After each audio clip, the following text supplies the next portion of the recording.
Hello and welcome to the all new, all different #1 comics podcast. I'm Dan. That's Benny. Benny, welcome back. It's been a minute since you and I talked, but I'm really stoked you're here. How the hell are you? Great. Happy the holidays are all through and we're getting into the swing of things for this year. And real optimistic about all the new lineups we have hitting us this year from the comics world.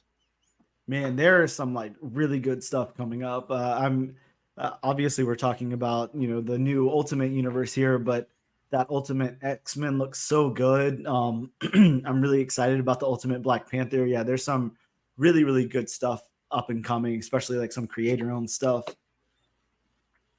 Should be a really good year for comics. Yeah, and we're taking a look at the Ultimate Spider-Man today. Our first crack into the Ultimate Universe. We might poke back in. I hadn't heard about that Black Panther, but I'd definitely like to look into that sometime. Yeah, that's going to be great. Yeah, I really can't wait to check that one out. This is like super interesting though.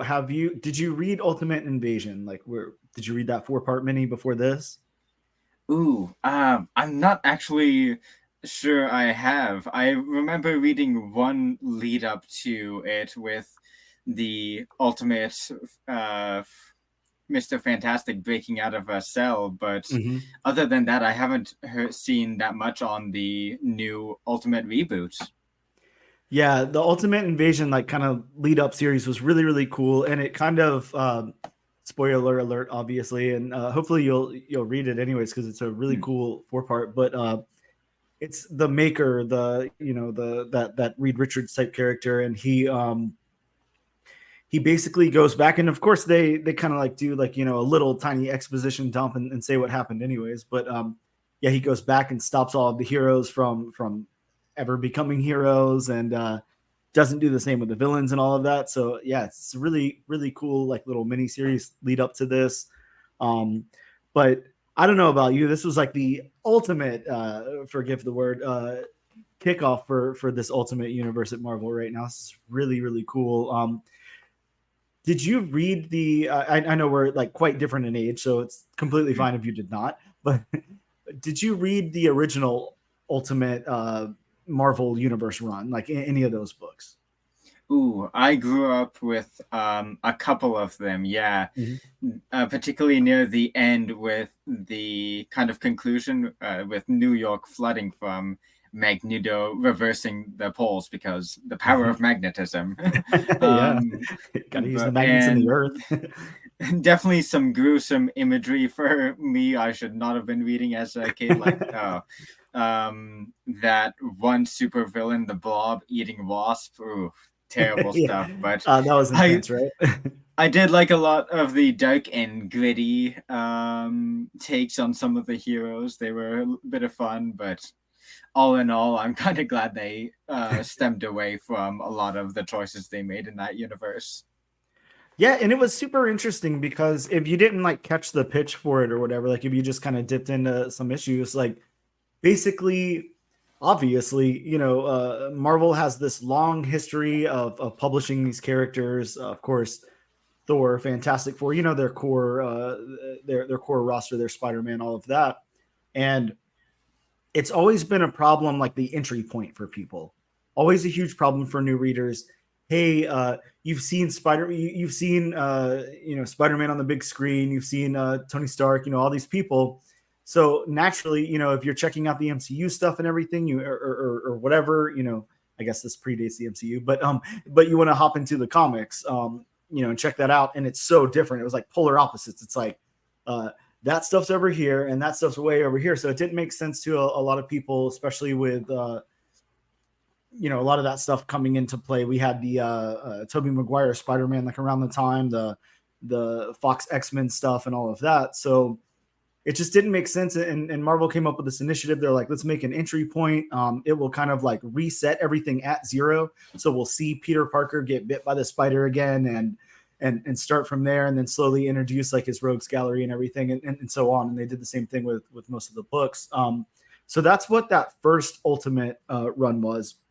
This one's a little bit of a different thing they got going on. Like it doesn't it doesn't act like that stuff didn't exist, or anything, but we are starting from zero, like in a different way, because the maker kind of unmade all of these heroes. And then I guess Tony Stark is getting the choice to, reassemble them after his death and all of that. So yeah, it's like an edited Ultimate Universe, edited by the maker, going through the time scale. And I really like that this isn't just going back to when all of the heroes were younger. It seems to have gone along with the sliding time scale, and all of the heroes are at their kind of age where their other universe counterparts are at, just still at the base of being a civilian lifestyle. Right. And that's something I think that's I don't know necessarily that like a lot of people have a problem with, but I would say like it comes up in conversation. A lot of times people, especially some of these, legacy characters that have been around like a really long time, Spider-Man and all that, Superman, Batman, whatever. A lot of people are like, how long are they, like 30 years old or in their 20s or whatever? It doesn't make any sense. And I mean, of course, we've had older Spider-Man before, but this is like a Spider-Man, like like a middle-aged Spider-Man, basically. Like he's probably, I would imagine, like in his late 30s, maybe, 35 onward, and he's obviously married to Mary Jane, has a very, very happy life with 2 kids, and of course, we're gonna get into the book, but huge spoilers for anyone that hasn't read it. The biggest spoiler of all. Uncle Ben is alive and working at the Daily Bugle. So, man, that's crazy. And of course, like I want to talk about all that with you. I want to get your reaction on all that because wow.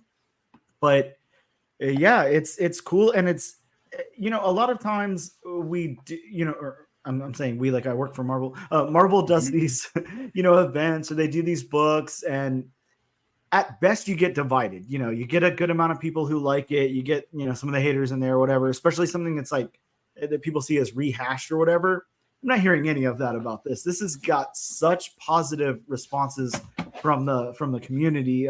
Every review for this is sky high. And of course, this is a heavily printed book. Like there's a lot of these in comic book shops, but this sold out day of release. I don't know about where you are. Definitely where I was. There was, after like, 12 o'clock in the afternoon, you weren't finding a copy of this no matter what cover it was. Oh yeah, I wasn't even able to pick up a physical copy this time.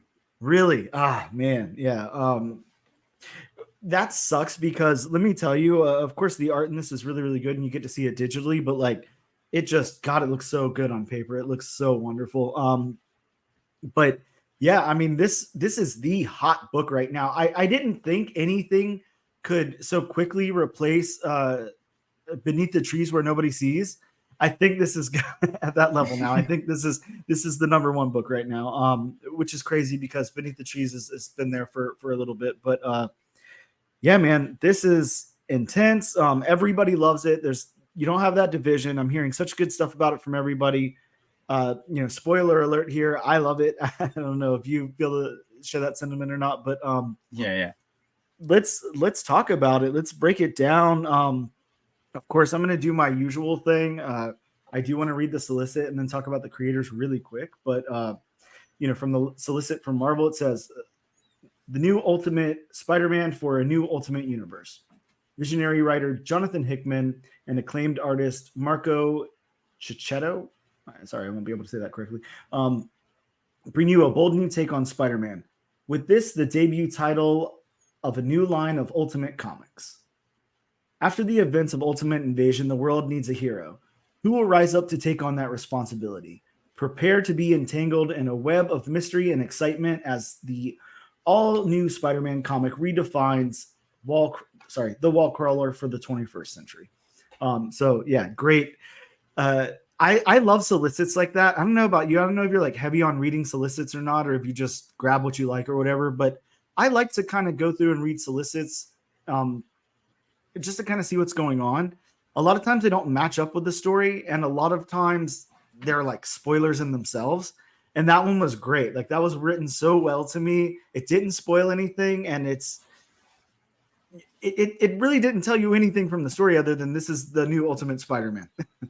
I jump around from time scale to time scale through comics. Like DC and Marvel all have so many different runs, so I find those listed important and vital to read, just so I can get a bit of history on what the story actually. I can get a feeling for what the story wants me to remember going in. Yeah, and yeah, I got you. I'm the same way. Like I like to read them. Depending on what it is.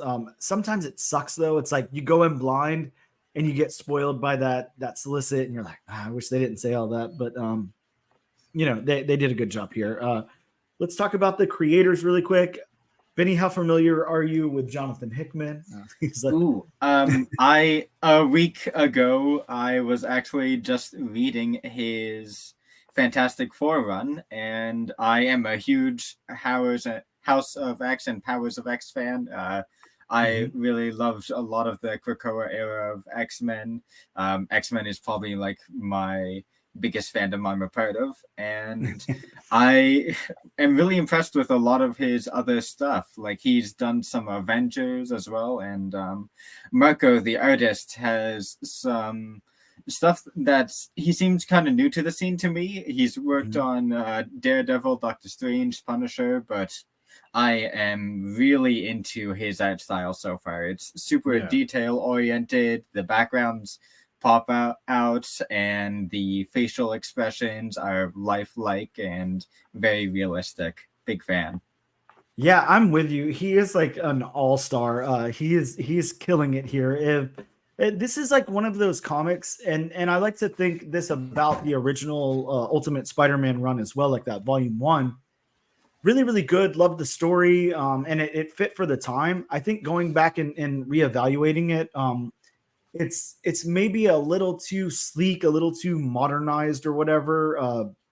But this is like a classic feel. This is just, I mean, every panel from this, like you want to print up to hang on your wall. It looks amazing.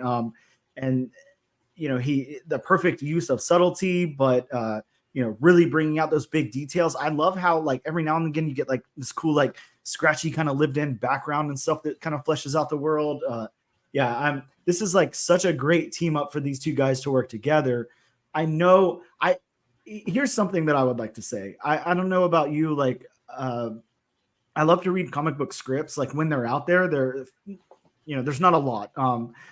Most people kind of like don't let you see how the Kool-Aid is made, or is that the right term? I don't know. But they don't really show you how that process is done. They kind of keep that close to the chest a lot.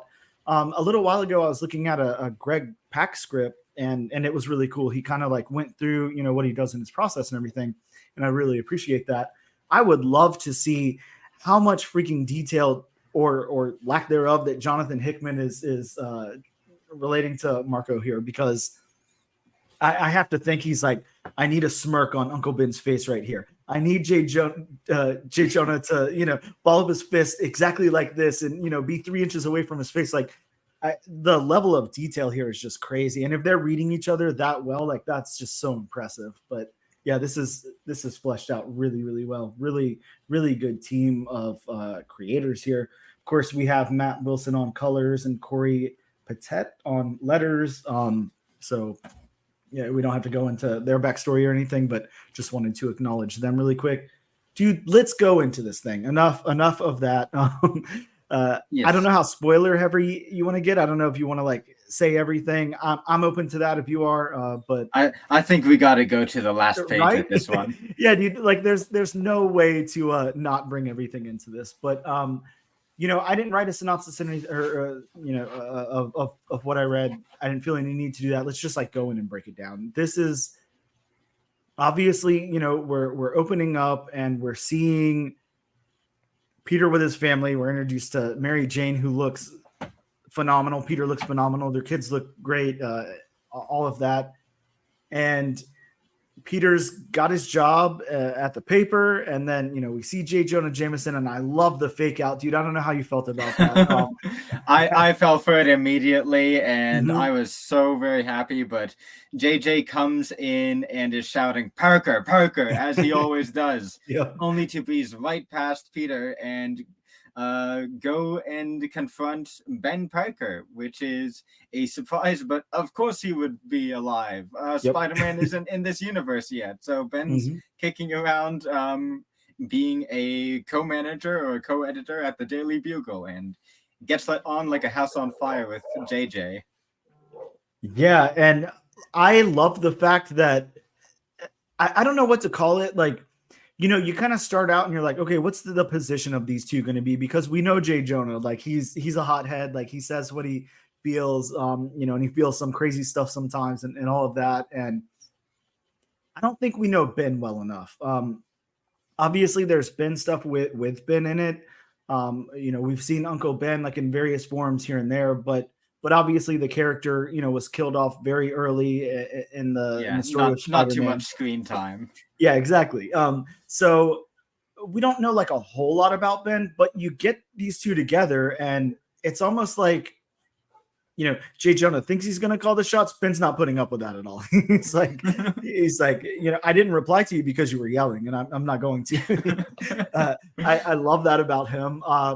And then you take that and they're like in this weird like bromance together. Like they're such bros, but they like love each other. And I really liked that dynamic of it. I thought that was such a cool decision to make. It's not something that I expected. And then here's where it got me, because I don't know about you. A few times, you know, I tried not to, but I'm only human. Got a little emotional in this book. You know, whenever sorry, I guess let's, you know, be relative to the story. So obviously they're going off to a like memorial of some sort for all the people that died in this big accident, which of course Aunt May was one of them. So that is why Peter and Uncle Ben are going to this memorial. Jay Jonah is again, he's got his opinions. He's not having it. Peter Parker's, you know, kind of got his top button undone. He's got no tie on, and he's like, "You're wearing a tie to this thing. I'm taking off my tie. I'm putting it on you. I'm tying it up." And you know, he's like the sweetest he can possibly be to Peter, which is so cool. But he kind of ends it on that, "I want that tie back." Yeah, and that's such a really powerful moment because Peter is asking Jonah in a kind of roundabout way how his uncle is doing, and that is such like a strong and real life scene of like men talking to each other about and kind of asking around a subject, asking how their friends are doing. And some of the best thing this comic does is such lifelike dialogue between characters. Right. Yeah, you're completely right there, because you would think, you know, a logical person would just say, like, if you were upset, Benny, you know, I should just go, "Are you all right, dude? Is everything okay? Like, you know, you want to talk or whatever?" But you're right. Guys are, you know, so roundabout about that. "Hey, is Benny doing okay?" You know, I'm asking your friends instead of you, you know, and everything. And yeah, you're completely right.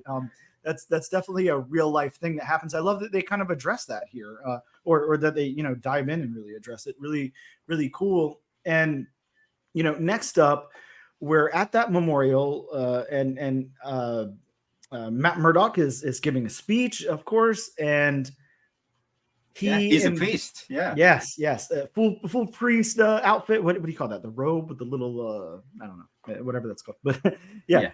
Full priest outfit. He's giving his speech there, and then he invites Harry Osborn up on the stage, who has lost his parents also in this big attack.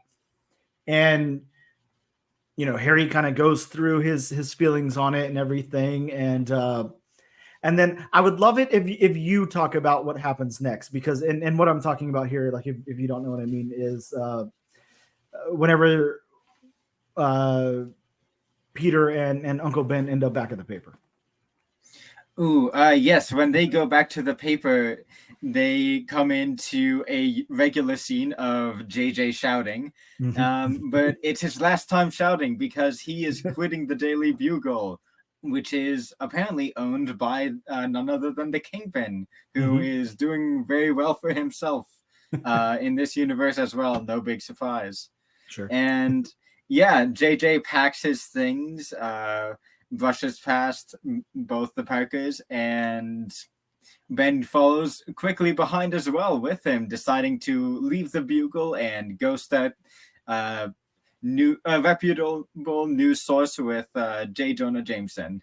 in none other than the Bear with No Name. Yeah, exactly. And again, like, I'm really loving what they're doing here because, this could be very easy to just set that up and say, okay, I'm leaving, I'm going, Ben, you're coming with me, or ask Ben. And then he says, yes, whatever. The way that Johnathan Hickman gets into this conversation, and like I said, I felt things a couple of times in this book, especially in Ben's conversation here of him deciding to leave and go along with Jay Jonah. I mean, it's such stellar like advice that you would imagine you get yourself in life. I mean, he kind of starts out with like, when he's talking to Peter and everything, he's like, I've lost my wife, I don't have her anymore.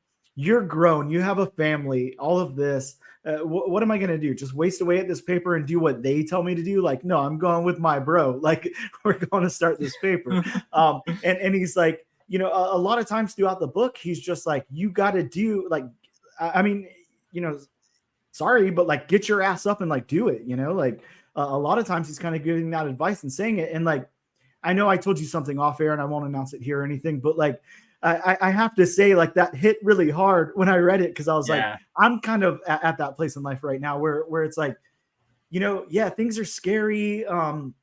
You could just back off and do what's comfortable, or you could really just take a swing. Like, like the famous Wayne Gretzky quote. I know you're like up near the frozen tundra of Canada, so you probably know it. But like, nothing about football. No, hockey. But hockey. Oh God, I mean that's even worse. Yeah, I'm with you. I know nothing about sports. The only thing I know about this is I'm a big Kevin Smith fan, and he quotes it a lot. But it's something along the lines of Wayne Gretzky saying, "You miss 100% of the shots you don't take." So, great life advice. You can use that towards anything. And again, trust me, I know nothing about sports. I don't watch sports. I don't play sports. Not a sports guy. But I mean, it's right. He's right. How can you? I mean, sometimes you got to get up and fail. Sometimes you got to try. And what else are you going to do? Like sit there and dwell on it that you never did. Something that was going to make you happy, or something that made more sense to you in that moment, or something that was a big risk. Like, again, maybe because of where I am in life right this moment, but like it just hit hard. I was like, this is great. I'm loving reading this, and I'm loving the emotion that I'm feeling from Ben's words and the way he's characterized on the page, and like his emotion and everything. Like it hit. And it's hitting Peter Parker too, because Peter has this really lovely life. He's got his beautiful wife, these stellar kids. He's rocking the beard, but there's something missing in his life, and he's not quite sure what. Mm-hmm. But he has this hole in him, and when he talks to Ben, all that advice you went over becomes super relevant to him. He has this thing missing in his life that he wants to go strive for and do something that completely upends and changes it. But he's ready for it. Another element, and look, I feel like a broken record. I feel like I keep saying, another thing that I love, but it's going to be very hard for me to take something out of this I didn't love. But so much good stuff. Yeah, really. The conversations, I mean, they seem so realistic to me. And we're talking about, a dude bit by a radioactive spider. So very cool. But of course, before all of that, we're talking more realistic, more real life. But,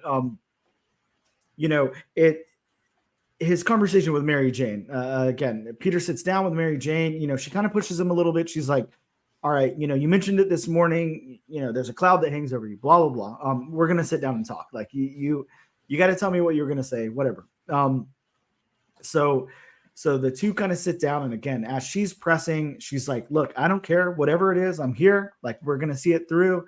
And he's like, I need a change in life. And she's like, yeah, you do, whatever. And then he's like, no, I need like a change. And she's like, is anything changing between you and me? And he's like, never, absolutely not. And she's like, okay, good. Then I'm here. Like, whatever it is, like, we'll deal with it together. And again, the raw emotion that Johnathan Hickman and Marco Ciccito are able to interject into these conversations here is insane. Like, I feel like I'm a spectator, like, right there watching this happen. Like, I can't look at these as like illustrations. I can't look at this as a fabricated conversation. It just seems so real. These two sitting down and talking about this. this is a couple who very clearly have each other's backs and are in for it for the long haul and are going to be supporting 100 wherever they go. And I am absolutely here for it.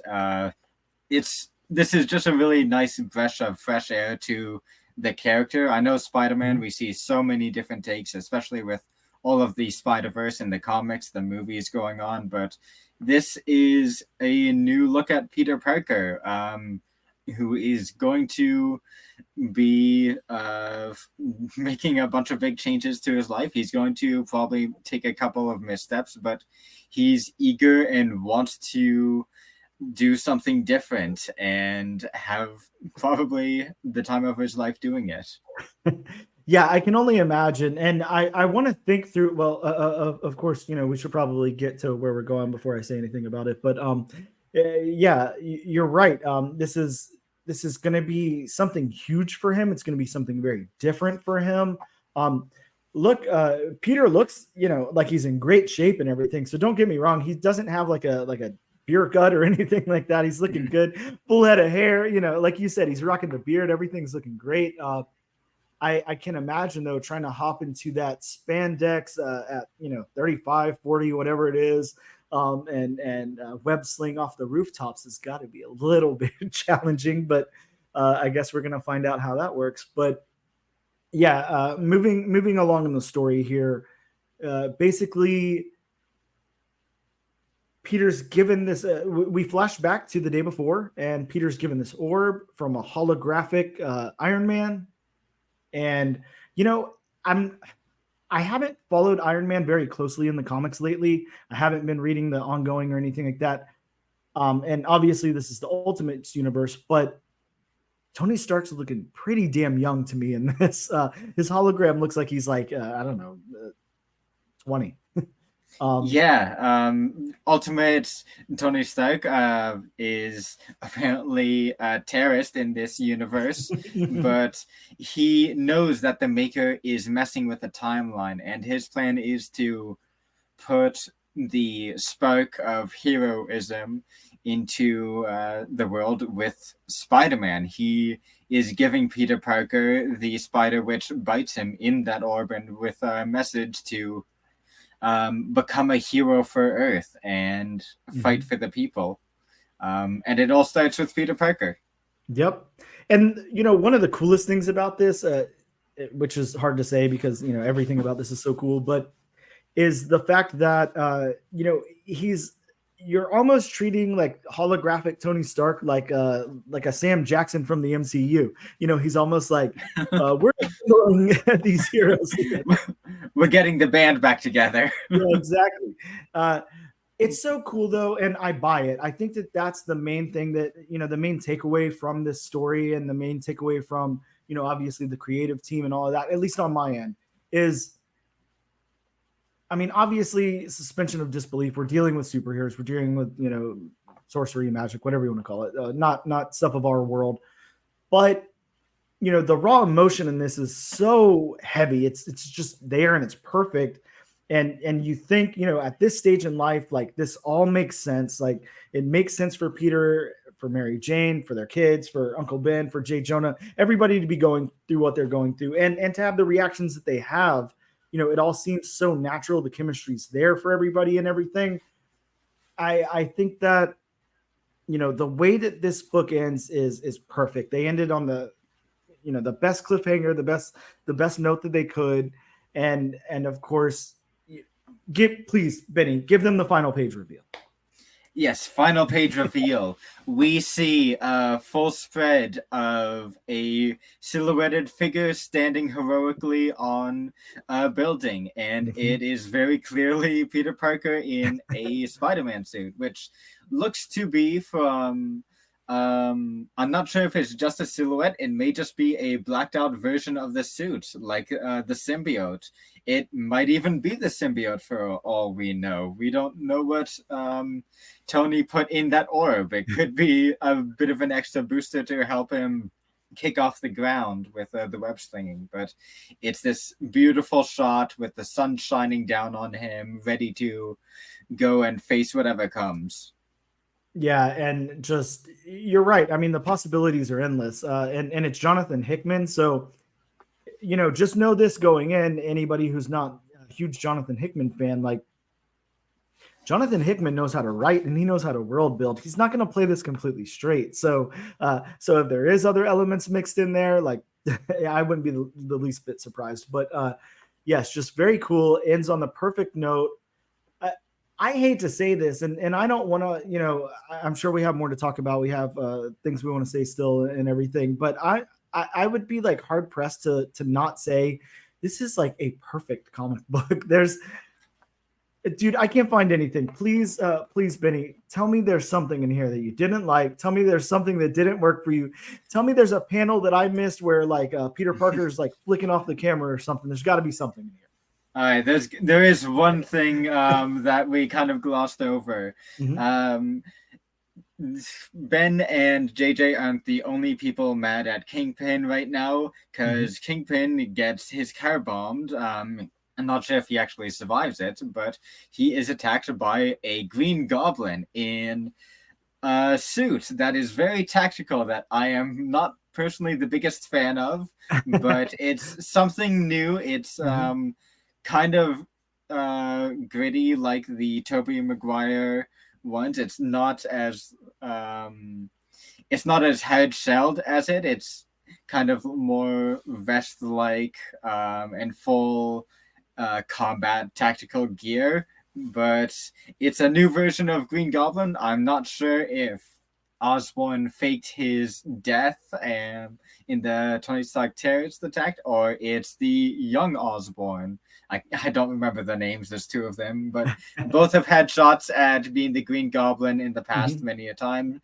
Or it could be some other third person. I'm never really sure who's behind the mask, but sure, exactly. He is likely going to be a big antagonist for Spider-Man. Yeah, absolutely. And I like that you point out that that Kingpin, the car bombing or whatever's happening there. Now, when I first read this, I read my print copy the first 3 times I read it because I love this comic and I've read it quite a few. But today when I was preparing, I went ahead and read it digitally. Felt like being a bum, I was like, let me lay in bed, let me zoom in on my phone. So I thought the same thing. I was like, did Kingpin just die? Like, what just happened here? And I zoomed in on that tiny panel, and Kingpin is being escorted away from the wreckage. So Kingpin is still alive. And on top of that, yeah, who's behind the Goblin mask? Who knows? I mean, it could be Harry, could be his dad, whose name I don't remember either. Maybe it's his mom. I have no clue. It could be anybody. It could be like a random person. It could be J. Jonah Jameson for all I know. I don't know what's going on there. Maybe Ben Parker finally put on a mask and entered the world of supervillainy. Right? And what I'm trying to say here is, Johnathan Hickman, again, he's not going to play it completely straight. He's going to throw in some curveballs there. So I'm ready to be completely open for anything, but I know this is just very, very exciting. This is really cool. It's written so well. It's illustrated so well. I don't know. I mean, we broke down the book. I don't know. Give me your thoughts. Give me, your questions, your thoughts. Like, tell me everything. Spill it all. I'm probably not going to key into the whole Ultimate Universe revival just because that's a whole lot to take on at one time, but I do definitely want to keep a tab on this new Ultimate Spider-Man and just kind of in general some of the stuff Hickman is getting into, because he is usually a very compelling author, and I also want to check out some of the Marco's other artwork because I really dig this style. Yeah, 100% with you. Really, really, really great stuff. Now, speaking of the new Ultimate Universe, the launch of the Ultimate Universe, like part 2. I don't know what we're supposed to call it, but this new Ultimate Universe, again, I'm really stoked about the Black Panther book. The Ultimate X-Men book that's coming out, illustrated and written by Peach Momoko. So that's gonna. I know that was like a bold choice. I don't know how you feel about Peach Momoko. I love Peach Momoko. She is, to me, such a amazing artist, really cool stylized stuff that, it looks like, I'm pretty sure Peach Momoko is Japanese, but I can't say for sure. She's uh, I don't know her exact nationality, so I don't want to sound ignorant about that. But it's very stylized in that style, so it's very like manga inspired, but like very watercolory at the same time. It's very cool, unique style. And I've already seen, there's quite a few people on message boards, League of Comic Geeks, CGC boards, whatever, who are like, I'm gonna check out Spider-Man. I'm gonna check out this and this and this. I'm skipping X-Men because I don't like Peach Momoko's art, whatever. Which insane to me. But again, art's subjective. Everything's not for everybody. Sure. She was the artist of the year in I think 2019. So Marvel's definitely given her some projects. She's done a lot with X-Men. She's done a lot of reimagining, and I think she's really proven herself writing and illustrating that stuff. And what she plans on doing with this Ultimate X-Men universe, all I can tell you is I remember reading something about it kind of centers around armor, if you remember that character. Yes, I've seen a couple promotional pieces for it, and I haven't read much of her work, but the colors are really popping out to me. The kind of, like you said, manga-inspired line work seems really striking, and I think would suit the character pretty great. Seeing how this holographic armor just surrounds this teenager is going to be really cool in fight scenes and for dramatics. But I definitely want to key into the X-Men portion of the Ultimate event. Yeah, I cannot wait for that. And I just wanted to get that out there. But circling back around to this book, I've already said it a million times. I think it would be no surprise that this is honestly a perfect 10 for me. I could not find a single thing about this book that I didn't like. I absolutely loved every element of it. I think everybody worked in harmony so well together. Of course, Hickman's writing along with Chichetto's art, along with those colors there, along with the lettering, everything was perfect. Everything. Just great synergy between all of the people on the crew on this. And that's so important to get a good back and forth, because when the art and dialogue don't line up, it leads to just pure confusion. But this really feels like a dream coming true, to see a really great depiction of Spider-Man, especially in comparison for recent years. I know that a lot of people aren't fans of the current run going on, but like I mentioned before, this is a really nice fresh of breath air for Peter Parker, and it's going to be a hard recommend to tune into Ultimate Spider-Man from me. Oh yeah, likewise. I'm definitely there for issue number 2. Benny, before we wrap up, I do just have one thing that I want to say, that I want to ask you. And I know we talked about this off air as well. You told me to make sure I held you back, if you started on a Zeb Wells soapbox. You didn't. You haven't mentioned a thing. Look, and if that's where you are, that's perfectly fine. If you're just like, I'm better than this, I'm not going to say a word. But Benny, let it all out if you have anything to say. All right, yeah. Just going to take a small minute. I am frankly disgusted with the current way Marvel is portraying Spider-Man as somebody who has to always be suffering to be interesting. I was not a fan at all of a lot of the major artwork where it seems that everyone was just a cardboard cutout. And it's really sad to see the disdain Emma or Mary Jane has for Parker at the start of the run. But thankfully, it is going to be coming to a close for a little bit after around 50 issues. And we're going to see, hopefully, another spin on the character. Right. Yeah. A whole new creative team. Yeah. Hopefully there will be, I'm with you. I share your sentiment. I can see some good in the Zeb Wells run. Not a lot. But a little tiny bit here and there. Yeah. Definitely not a lot. I don't think there's much to redeem it. But yeah, I'm with you. Now you take something like this and compare it against that, and yeah, you're 100% right. This is what we should have been doing all along. I know this is an Ultimate book, but holy shit, there is definitely something here for everybody. So yeah, highly recommended. You guys try to find a copy of this book. Again, if you're trying to get a print copy, you're definitely going to have to go to the secondary market. You're going to have to pay these inflated prices. I think at this point, the lowest you're even going to find one for is like 25, which is pretty crazy. This released like 2 weeks ago, maybe 3. Oh yeah, it's gone in some parts. I've seen it gone for even $60 to $75. Yep. It's wild. Absolutely. Yeah, very. And to think, I walked in my local comic book shop that day and there was a stack of each cover, this big. And all I did was grab the one. Damn it. I'm an idiot. But yeah. And speaking of that, I have seen, the famous previews cover that introduced Miles Morales before his inclusion in Ultimate Fallout 4 came out, and now that's debated as a first, whatever. A lot of speculators talk about that. Well, this previews that has this Spider-Man cover on it as well is now in the running for that also. So I just thought I'd mention that. But yeah, at least go to, I don't know, Marvel Unlimited. Make sure you guys pick up a copy and read this because it is so worth it, digitally or print. Benny, I can't thank you enough for joining me today. It's been so awesome talking to you. I'm really glad we got to hook back up after a little pause for the holidays and everything. I really look forward to reading some more awesome comics and talking about them with you. So thank you so much. Yes, definitely want to keep coming back. Always a pleasure. Awesome. Well, thank you and have a good rest of your day, man. Bye. And welcome back to the all new, all different #1 Comics podcast.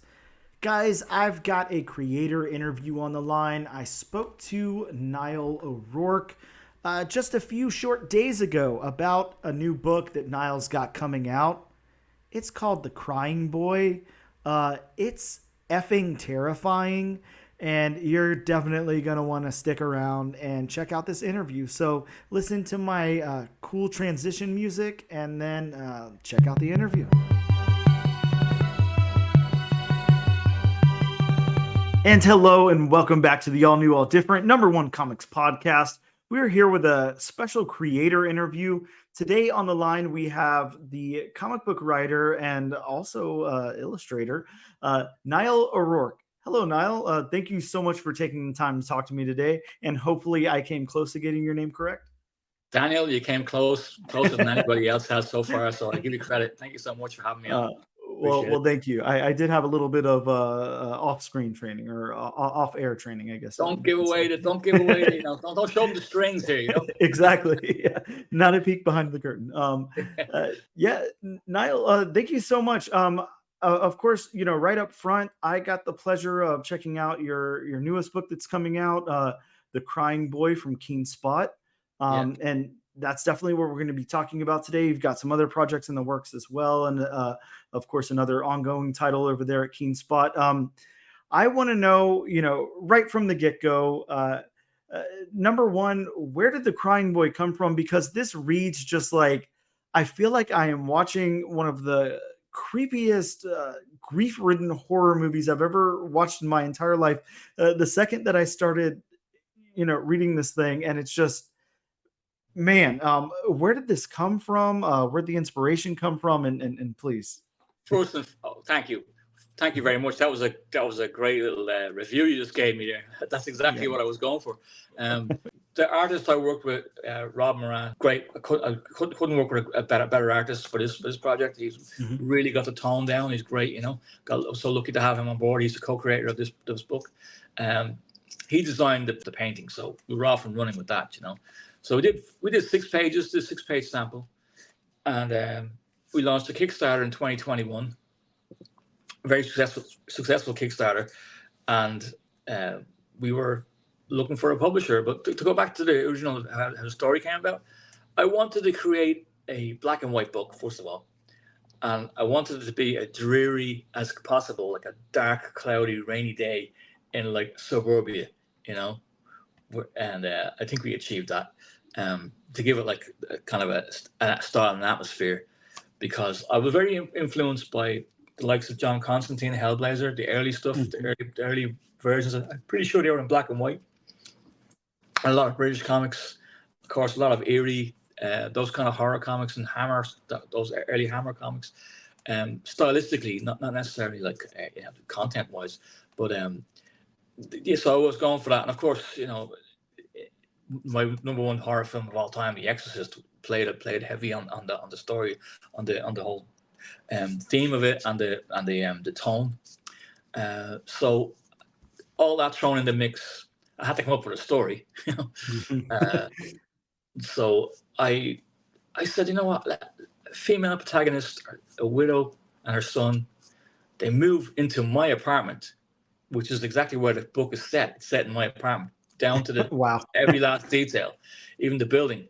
So the outside the window is like, that's my bedroom window when you look up. So I used Queens. I went heavy New York with this book because that's exactly what I know. I know Dublin, I know Ireland, but I haven't lived there for a long time. I've been living here 25 years. So I said, let me use Queens. Let me use exactly where I live, and let me give that like a let me let that that be the background to the story. So I wanted to get that across, of course, because I'm very proud of where I live. I love Queens, I love New York. But that's where I wanted the characters to live and breathe, and it helped me ground the story a lot more. Like, what would you do in that situation? You can't just have like a widow and her son move into suburban nowhere. Like, it wouldn't feel right to me. I want to be able to walk down that street and say, oh, yes, like it just feels so real. So that's the initial book. Book one came about was me exploring those themes, of a desperate widow, a son that's thrown into the world of the supernatural. What do you do? You total despair. Who do you turn to?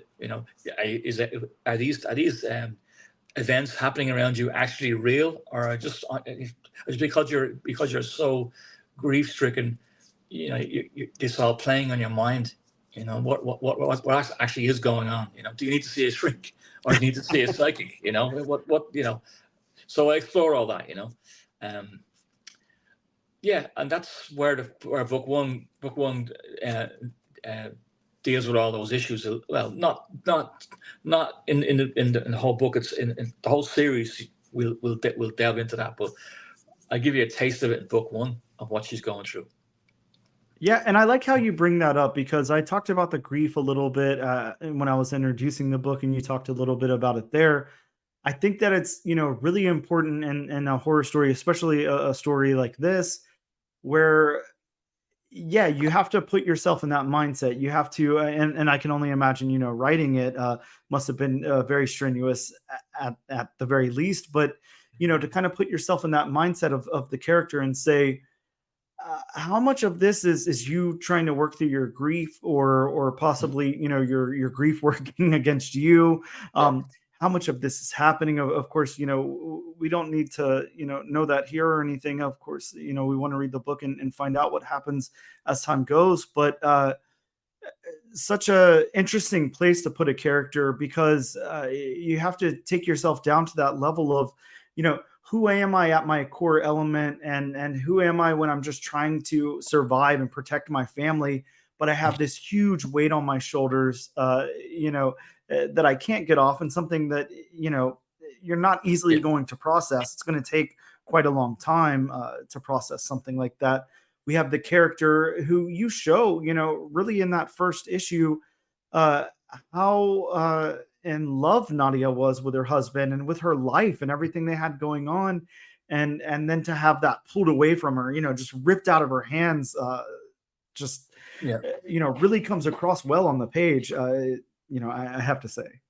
Yeah, I wanted to get that straight away. That initial first couple of pages of the book, I pretty much introduced the entire story in the first 6 pages of the book, rather than lead it on to like the last 2 or 3 pages. I wanted to get everything in there, because I think there's enough room in a 22-page book to tell a very wide screen story, rather than just leave a piecemeal throughout the whole series. I wanted to set the stage initially from book 1, and then go from there. But I mean, it's there's a lot of complex issues involved in this. Like there's like her husband was brutally murdered. So it's like that's hard to comprehend. And how would you deal with that? You know, I mean, I could make a book based on that by itself as a horror Yeah. as a horror story. You know what I mean? That's like, you know, but that's just the backdrop to this. It gets worse. You know, could it get any worse? Yes, it can. You know, I mean, it's like, I don't mean to be flippant about it. I mean, I know it's fictional, but it's like you have to get into that headspace as well. You know, try and put people in that headspace. You know. Well, and like you said, I mean, yes, the story you're telling is fictional, but the elements of it are very real. You know, most of us have dealt with grief, and it's such a strong emotion, you know, and something very, very hard to overcome. It's something that's not easy for anybody, and there's no like one size fits all on it. People process it in very, very different ways through various lengths of time. You know, some people never get over certain griefs. Some people you know, are able to comprehend and deal with things very quickly. But you know, the death that takes place in this first issue, I can imagine would take anybody quite a long time to get over, especially dealing with a young you know, child at that. You're a parent, you know, you're co-parenting with another person, and then all of a sudden that's taken away, and now you're the only parent. Has to be very difficult. So there's so many elements here that you're going through. Not only we haven't even really got, you know, you and I haven't gotten into the, you know, more like supernatural elements of this or anything, or the, you know, more sinister elements. But so in this series, of course, we're dealing with the base level of grief that anybody would go through watching, you know, their spouse murdered, and you know, out in basically, you know, broad daylight or whatever, and having to deal with that. Not only that, we're also dealing with a couple that was, you know, parenting a young child together. They're co-parenting this child together, Samir and Nadia. Yeah, sorry, sorry, I was trying to go over the son's name, but Right. Samir, right? Samir, yeah. Okay, good. Wanted to make sure I pronounce it right. So they're trying to co-parent Samir together, and now that's been taken away as well. So now Nadia is completely on her own here, trying to deal with raising a son. So again, there's just so many elements that are being brought into this book. Even if you strip away the more sinister, supernatural elements of what's going on in the story, there's just that base level of grief that anybody would have to deal with, and that is horrifying in itself. So I can only imagine layering on top of that what you've layered on top of here. Again, a setup for a very terrifying story. Yeah, I mean, thank you. I'm glad you got that response, or reaction rather. So I hope everyone else that reads it gets the same, because we're off and running, you know. Yeah. Yeah. I mean, anyone who's read it, they come away with that. They think they either think it's really dark, or they enjoy the story, which to me is a win-win. You know, that's exactly what I was going for. You know, there's a lot of elements in this story which is going to sound really weird and really funny, but some of these things, the events that happen in the book, actually happened to us in this apartment, but we just embellished a lot of it. Like for example, the house fire that the lady, our neighbor, she meets on the street the following morning, and the nosy neighbor introduced herself, and she tells her about what happened in her apartment, that people had died previously, and it was terrible. And she goes into the gory details that you know, a nosy neighbor would, you know. And her reaction is like total shock that no one had told her this, because that's what happens in New York apartments. You know, you live in a pre-war building, for example, where I live. It has been around for, I don't know, let's say 100 years, probably more. There's a history to these apartments. People have lived and died in these apartments. We don't know what circumstances they've lived and died, you know. Sometimes it's violently. Like there's a lady down the hall. She died very violently, you know. So it's like they don't tell you this when you move in. They just go, "Here's the keys. Yeah, welcome, happy new homeowner," you know. So in our particular apartment, I was leaving the house one day, and the neighbor across the hallway stopped me and goes, "Oh, you're the new tenant?" I said, "Yeah, I'm a neighbor." She goes, "There was a fire in your apartment. Did they not tell you about that?" Word for word. I'm like, "No, I didn't." She goes, "Well, when you look in the bathroom, look at the window frame," and it was all charred.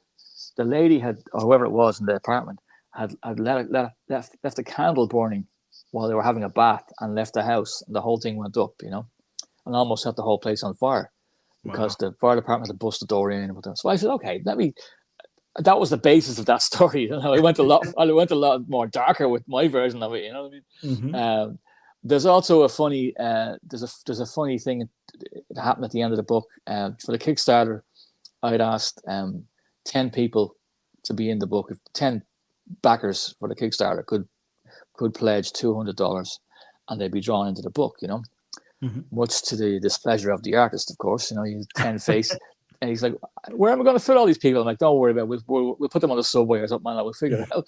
But we were off to the races with that one, because that was a great pledge level. We made a bundle of that. I had a lady call me. She's a psychic. She's from Long Island, and she called me and she said, "Hey, just want to let you know I backed your book." Now I had a great first Kickstarter. All friends. I was a bartender for years, so I know a lot of people. So I hit everybody up, So we made a bundle on the first book, Mm-hmm. And some of them wanted to be in it, So it was great. So she wrote to me. She goes, "Listen, I pledged your book, $10 donation, whatever it was." I said, "Great, thank you so much, much appreciated." Ding, phone it up 5 minutes later. I still have the text on my phone. I looked at it the other day because sometimes you tell a story and of course we're writers, we embellish stories, But this story is actually word for word, because I still have it on text from her. She sent me a message on Instagram, because I changed my pledge. I want to be the $200. I want to be drawn into the book. I said, "Dad, brilliant." She goes, "Yeah, but I don't just want to be any old character. I want to be the psychic that shows up at the end and fights the crying boy." I'm like, it's in the script. Nobody has seen it yet. Not even the artist has seen it yet. I have it on my iPad, because I wrote the thing on my iPad at work. Mm-hmm. And I'm like, how did she know that? So the book was already haunted from the get-go. You know what I mean? That's the character that she plays in the book. She plays Mrs. Borisov. She shows up at the end. She wants to do a seance in the house. That's the character she plays. Amazing. And very, very cool that that's a good psychic, man. It's a good little story to tell if I ever get a chance to tell it at a con or something. Wouldn't that be great? Yeah. And so many elements going into this book. Like you said, you're able to make your apartment there a character in the book. And there's so much history. I like how you talk about that in the first part, first explaining here. So many times people move into a house, and if you're anything like me, you've been around people before who are kind of, want to shy away from a house that they heard somebody died in or whatever. Mm-hmm. And we have to realize, look, these houses have all been around. Somebody's died in everything, Now it's probably easier to find the history of a house versus an apartment building with like 100 units in it. You're not going to find any. You're not going to find any, at least anyone willing to remember anything about it. Unless the neighbors still living next door remembers everything that happened there. But as I said, I can tell. I think of 2 different apartments in this building that things have happened, and the new tenant gets a new coat of paint, and after it's brand new. It's like you have to live with the ghosts. Exactly. It's those things that we don't want to think about. That are there, that are lingering in the past, that are still right there with us. And I think that this book, obviously does a really good job capturing that. Of course, we take the center of the book there, this crying boy painting that's so creepy. The second that you're introduced to it on the page, it's just they're looking at you, and you're just thinking to yourself, my God, what a kind of disturbing piece. And I think it does a wonderful job kind of like being the catalyst of this whole story here. Working with the artist, working with Rob on this must have been, very, very interesting. You said you kickstarted the book before you brought it to KeenSpot and got it published. So you obviously I'm guessing you found Rob on your own? Or? Well, yeah, of course. I knew of his work. I was friends with him on Facebook and stuff, and I'd seen his work, and I loved it. And I think it must have been during the COVID lockdown when everyone had pencils down. Mm-hmm. I thought it was the right time to approach him and ask him if he wasn't busy, would he be interested? And he said he was, and we hooked up. And I paid him for the first initial pages, and I said, "Listen, if you want to do this, would you like to be co-creator?" So see where this goes. And he goes, yeah. So, he did pretty good for the first Kickstarter, and it was a great experience. My first experience with another creator to make a book. So, I mean, it was very surprising to see how it was received by people on Kickstarter, because it's a daunting prospect to launch a Kickstarter, and kudos to anybody out there who's doing it or has done it, because it's a very stressful event, or experience, and it's you sink or swim, and it's a lot of work. And as I said, credit to anybody who's ever done it. If you've succeeded or failed, you stepped into the ring and you did it, and fair play. So that's what we did, and we approached everybody with the book. Sent it to everybody. We got, we didn't get hardly any responses, of course. That's the way it goes with comics these days. That's as good as a rejection letter right there. But Yep. we had a couple of interests at the beginning, and then eventually, fast forward to now, I had a great experience with a publisher called Keenspot, because I had created a second book called Squish and Squash with Mike Hartigan, a New Zealand artist, fantastic artist, and also the letterer to these two books is Justin Birch. So shout out to Justin Birch. He's a great letterer. If you're ever looking for a letterer, he's the man. But as I said, Squish and Squash was born out of having worked on the Crime Boy for 2 years, and I needed a comedy chaser after being stuck in the depressing Queens apartment building for 2 years. I needed a break, so I had explored the idea of doing a kids book, an all ages book, by going to Baltimore Comic Con in 2022, and I approached Mad Cave. They just purchased paper cuts. And I was like, that could be an interesting angle there. So I created Squish and Squash one night at work, and I found Mike Hartigan on Instagram. We did a couple of page sample, and we sent it off. And Keenspot, they loved it, and we went with them. So the Crime Boy, I was like, I'm looking for a home for that. And they were into it as well. So here we are today, and next month it's coming out.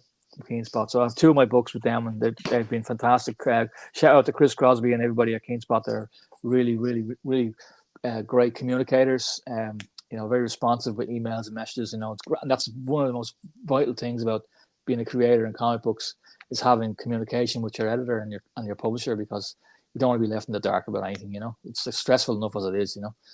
For everybody involved. But to go back to what you said about the Crime Boy, how it came about. As I said, we did the Kickstarter with Rob, and from 2021 to 2023, it's 4 books, and we just wrapped up the 4th book there before Christmas. And what happened with book 1 was I had emailed, I'd gotten a list off somebody. Forgive me, I can't think of the guy's name. Shame on me for it. He gave me a list of the top 50 retailers in the United States. So I emailed them all, and I said, hey, I have this horror book and I have this all ages book, would you be interested in? I think I'd missed the FOC for Squish and Squash, so I was still on the ball with the Crime Boy. So I said, would you be interested in carrying these books? So nobody responded. 50 emails, no one responded. So I said, wow. I get on the phone the next day, and I said, you know what, I'll take a day or two, I'll call them all. And I did, and then I followed them up with another email. I sent them all a copy. I didn't do it in the first email. I did the second email. I said, "Here's a copy of the book. Let me know what you're thinking." And fast forward, FOC came along, and we did over 3,500 sold. I guess orders for the book. That's pretty good. I mean, it doesn't sound like a lot. I mean, no, for a small independent publisher and for a first-time creator like me, that was a hit. I considered it a hit, Absolutely, yeah. So that's what we're looking at. We're looking at that now, going into February. So I'm excited about it. So I have to build on that. I have to now follow up to all the stores. The next book, come on, don't just go one and done. Follow the series, because we have it.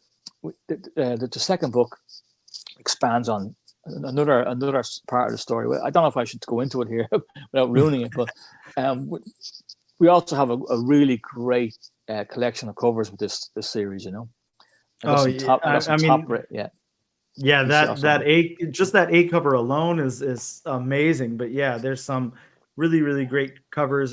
You sent some over to me so I could check some out. Yeah. Really Yeah, I high think it was level stuff. the first cover is Carlos Villas. He's an artist for Iron Maiden and Megadeth. He was a bit of a coup to get him because I couldn't get him the first time, and then he messaged me then like last year and said, "Are you still looking at them?" I said, "Yeah, absolutely." So then his cover was a big seller, and then Rob Moran, co-creator, his cover was number 2, the most popular one. And you can just tell, like Rob designed the demon. It's like it's totally unique, you know. Has like that mouth on the chest and stuff, you know. It's like I don't know where he got that from. I didn't give him any description. I just said, "Listen, go crazy." I said, "Think Hellraiser. Think I don't know. I don't even know if we did go crazy with the design together. You know, I left it to him, you know, and he came up with his own crazy evil imagination with this demon, you know." So yeah, and a very great design. I have to say, you don't really, you know, judging on the book, and then, you know, kind of going back to what you were saying a minute ago about how you sent out all those emails to all those retailers and then followed up with phone calls and then another email and everything. I mean, you're really, really putting in the work, of course, here. But you kind of have to, because like, okay, we had a spotlight in December's previews, which was huge. Yeah. You know, I thought Squish and Squash would have been like, it's a no-brainer. That's going to get it. It didn't, because apparently kids' books don't sell. Horror is the god. You know, horror is the one, is the king. So, but having said that, I said, okay, we have a spotlight in previews. It doesn't matter. You know, it's stores are passive. They're not going to just pick up any book that has a spotlight. You know, it's up to you to get out there, especially coming from a small publisher like Keenspot, like Marvel and DC.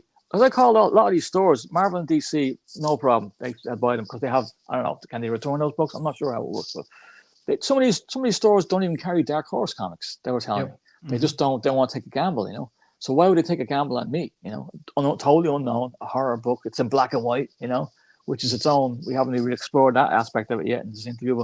But I was getting a bit of pushback from a publisher or two about that aspect of the book. Would you not? I said, no, I don't want to do it on color. Black and white is where this is exactly what the tone I wanted to go for the book. But so anyway, getting back to the spotlight thing, you could easily sit back and okay, let's see what happens here. But I didn't want to do it. I didn't want to take a chance. I said, I have a list of 50 stores. Let me just see what happens. You know, let me write to them. You know, and I wasn't going to take no for an answer. I'm like, you know what? So a couple of them actually said to me, "Wow, you created this and you're calling us." I said, "Yeah." I said, "Why not?" You know, this wasn't like something I just created yesterday. I've been invested in this since 2021, 2020 even, because when I had the idea.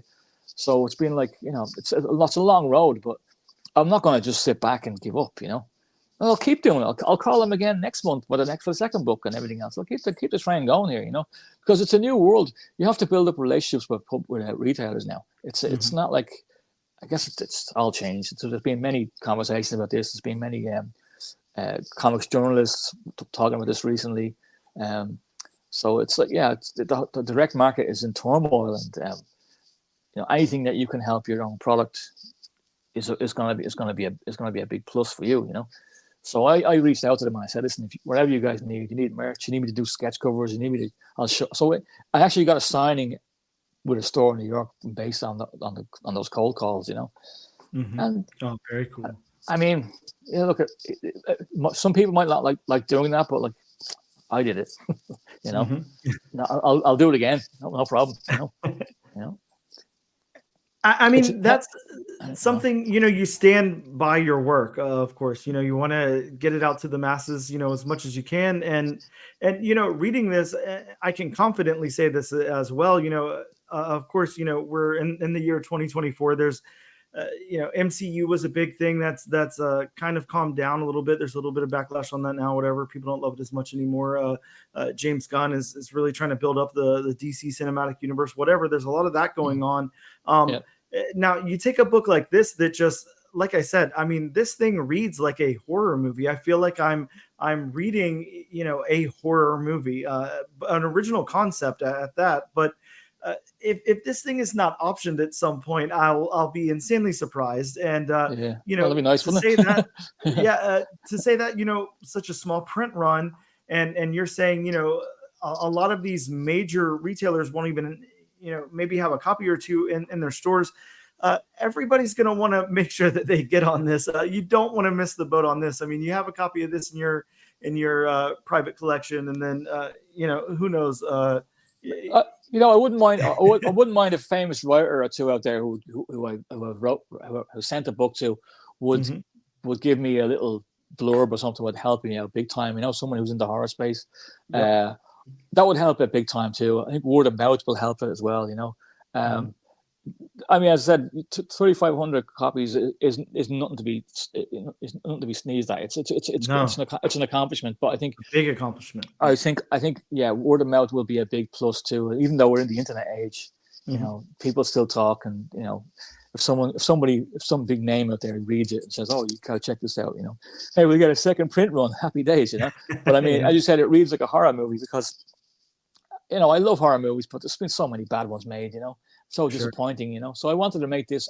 I made this because I love horror and I want to be scared too. I want to enjoy it. So I'm writing this out of love, out of enjoyment, because I want to be that person who opens it and reads it and gets a little chill, That's how I kind of like.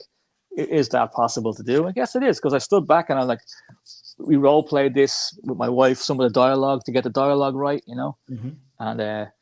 Just before we put it all together, I just wanted to make it feel normal, feel natural, So as I said, like The Exorcist would be one of my biggest inspirations. I feel that's one of the best horror films ever made. It's more like a documentary than a movie. Yeah. Wow. Well, one of the other things I want to kind of circle back to, like, again, I don't want to take up too much of your time. We've already hit the half-hour mark here, but oh, you're fine. It's only 8:25. Well, that's up to you. We can go another 10-15 minutes if you want. Yeah, sure. I definitely, like you said, this is hitting shops on February 21st, I believe. Sorry, I don't have the street date in front of me, but I believe it's February 21st, and you've already contacted a lot of shops to make sure you're able to get it into customers' hands and all of that. You're out there hustling, doing signings, doing like you said, blank sketch covers and everything else. Now you've done some illustration, you've done some covers. I noticed one of your credits over here on League of Comic Geeks is a cover of Roach Mill. Which is I didn't even know about that. Is that a thing, League of Comic Geeks? Yeah. Oh, you haven't seen League of Comic Geeks? Yeah, it's a very cool app. Yeah, definitely check it out. I'm on there. Oh yeah, you're a creator on there. Absolutely. That Tom McWeeny, he reached out to me and he offered a cover for that. I was very privileged to do that. No, it wasn't it was my first effort as a cover. It's not. I mean, it's a bit static, but I mean, I was delighted to get the opportunity to do it. Sadly, one of the creators of that book passed away. I think last year, year before.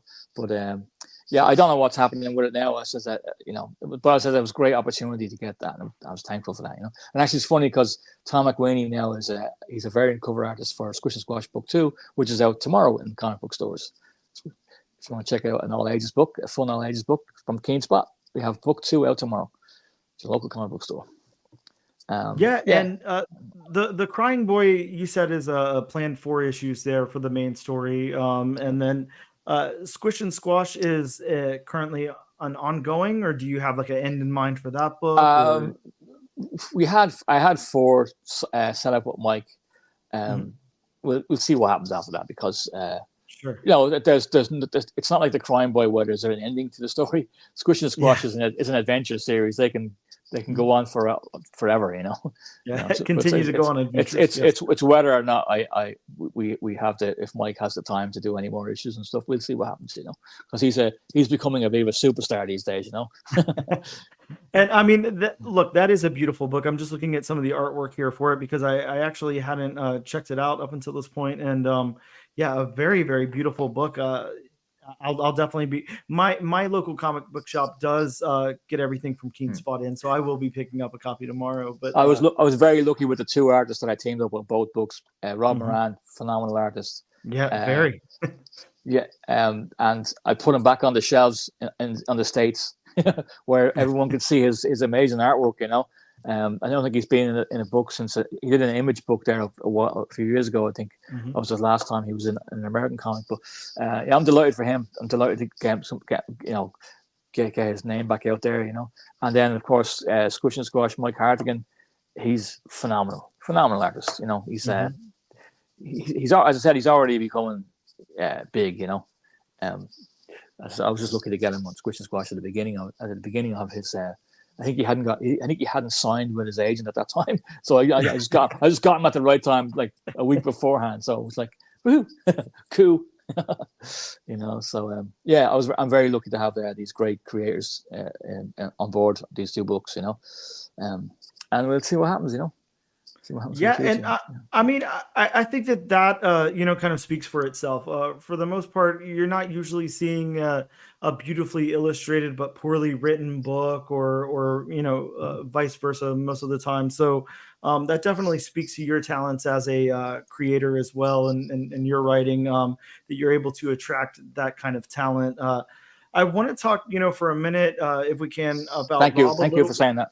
Yeah, of course. I want to talk about Rob a little bit more. You know, like you said, Rob has been in the industry for quite a long time.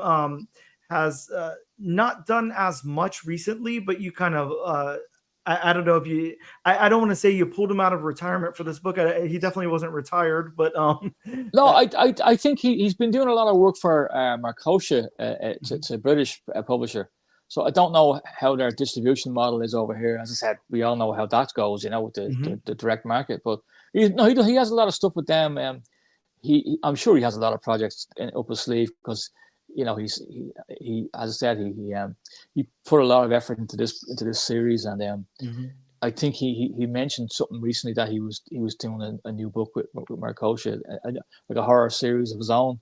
So yeah, I think this will definitely give him wind in his sails, you know, to get more stuff out there. You know, as you said, if you haven't seen his stuff out there recently, you will now. You know, definitely will now. I think it's definitely in his favor to keep the ball going. You know, keep the ball rolling because he's a great artist. You know, great creator. You know. And such a wonderful like matchup here. It really fits the tone of what I feel like you're going for. You can really tell that communication between you and Rob was paramount in creating this book. Yeah. Oh, I don't know. we had our moments, you know, like everything else, but like you know, that's the way that makes it great, though. You know, I mean, that makes it like you know, it's with tight bond, you know. Yes. But I said, like it's four books, and it's a very intense story. So that was bound to have a little bit of you know, Yep. not issues, but like you know, how should I say this? Like for example, he's very realistic in his artwork. So Very. it was incumbent on me to send him, like for example, very clear photographs on my iPhone 8, which wasn't always the case. You know, but yeah. So no, it was great. It was a great experience, you know. And you know, you learn, you live and learn. You know, every day, every single thing. Like comic books, I'm still learning every day. There's nobody in this industry who's not. You know, if you're static, then you're done. You know. Yeah. I love that you say that. I think I told you right at the beginning of this before we started recording. I had just talked to Steve Orlando, a big, huge creator over at Marvel and DC. Done a lot of creator-owned stuff as well. But one of the things that I asked Steve was, because he's continuously pushing himself. You look at any project that he's done, his work on Wonder Woman, his Martian Manhunter series, his Scarlet Witch series, all of that. Now he's working on Spider-Man 2099 again. He's always kind of like the go-to guy to like really flesh out a character that's not, I can't say not fleshed out, but that, needs some more element added to them or whatever. And Steve's biggest, what he really wanted to say was, I challenge myself every time I write something. I cannot get comfortable. I have to sit here, and painstakingly, challenge myself, because if I'm not, then it's not worth it. It's not worth putting it out. It's not worth reading. Well, because and the audience is very sophisticated nowadays. very, They're not quite, you're it's like anything else. It's like comic book readership. You've got an older crowd who's been with you for a long time. Like I'm in my 50s, I've been reading comics forever, and then you've got a younger audience who are a lot more sophisticated as well in that sense of technologically savvy and everything else. So they know a lot about the industry that we didn't when we grew up, because we didn't have the internet and everything else. So if you're going to put a book out there, it has to speak to them as well. It can't just be a book that you wrote and it was like, oh, it's fine.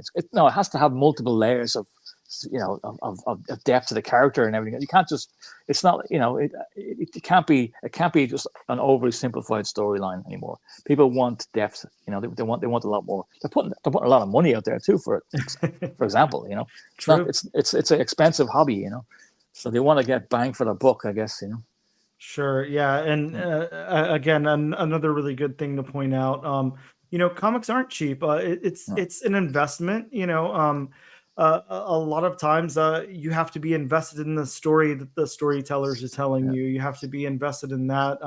And I'm not talking about, the short-term type of gains, flipping books or anything like that, but I mean that emotional investment. You have to really connect with those characters. And to bring it back around and to wrap this up and everything, I know that you've done that here with our characters here in The Crying Boy with Nadia and Samir. I'm really invested in those characters, and sometimes you crack open a book and you think, all right, these are blank slates. There wasn't a lot of emotion. There's not a lot behind these characters. They're an archetype, and I'm not sure how much emotional investment I can put into this character to really make this work. And that's kind of the point of our podcast, is to that's our niche here, is we take a look at brand new first issue comic books that come out, and we tell our listeners, is this enough for you? Is there enough here for us to recommend that you guys add this to your pool to go on to issue number 2 and all of that? That's our thesis here, that we try to do every single episode. And I can confidently say that The Crying Boy, yes, 110%. The cliffhanger that it leaves you on, you're going to be begging to come back from where. I don't know when issue 2 drops. I don't know if you have that information. It's every 2 months, so it's March, so it's February is issue 1, April's issue 2, yeah, and then issue 2. I haven't shared that with you, but we have introduced a new character into that. And I introduced a priest with his own disturbing connection to the painting. But he's in Philadelphia, and it's a whole other story. And he becomes involved in it. But it's it gets very interesting from you think the cliffhanger of this one is good. Well, you see what happens in the next one. Wow. And ladies and gentlemen, that is how you sell a comic book. So with a great story, and like Niall said here, a whole lot of hustle, and then bringing in that readership for issue. You gotta love it. You gotta love the process. You gotta love what you created, and and sprinkle a bit of love on it, and get out there and share it to the world. And hope for the best. Not hope for the best, but like make it happen at least. Try and make it happen. Do your best to make it happen. Yeah, absolutely. Yeah. Well, look, I'm going to wrap up here. I don't want to take too much of your time. I know you're thank you very much, Daniel. I really appreciate you having me on, and thanks for the interest in the book. And I hope people out there who haven't ordered it can go on to keenspotshop.com and pick up a copy. If you can't get it at your comic book store, you can get it at Keenspot. Yeah, absolutely. Make sure you guys check out Keenspot. I will have all of this information in the show notes as well. I'll have direct links to the book. I'll have, I think, in wrapping here, one of the most important things that you guys can do is go to your local comic book shop and ask for this book. Ask for The Crying Boy. Let your local comic book shop know that you want it added to your pool. That shows them you're committed to picking up every issue, and they can make sure that they order that in for you. And that is the very best thing you can do. But like Niall said, if not, go to Keen Spot and make sure you guys pick up your copy. Do whatever you can to make sure you got a copy of this book, because the writing is on the wall here. You are going to want to get on the ground level here and make sure you have a copy of this in your collection. That's all I can say. Thank you very much. That's I can't ask for any more than that. That's brilliant. I'm going to hire you. well, thank you so much. But yeah, thank you again, and make sure you guys check out The Crying Boy, dropping February 21st in your local comic book shop or on Keen Spot. And go check out Squish and Squash. That is in your local, issue number 2 is in your local comic book shop tomorrow, January 24th. And yeah, if you have anything else you want to plug before I let you go, please do so. I have a couple of projects up my sleeve. I have this one's more like it's science fiction. It's kind of like Micronauts meets Transformers, meets Battlestar Galactica, and it's called Omni Must Be Destroyed. It's it's got a little bit of magic in there as well. You know, I'm developing that right now, and hopefully by the summer or the early fall, I'm going to launch it. Thank you very much for having me on, Daniel. Much appreciated. You know. Yeah, thank you so much for taking the time to talk to us today, and have a good one, Niall. Thank you so much, everybody. Bye-bye.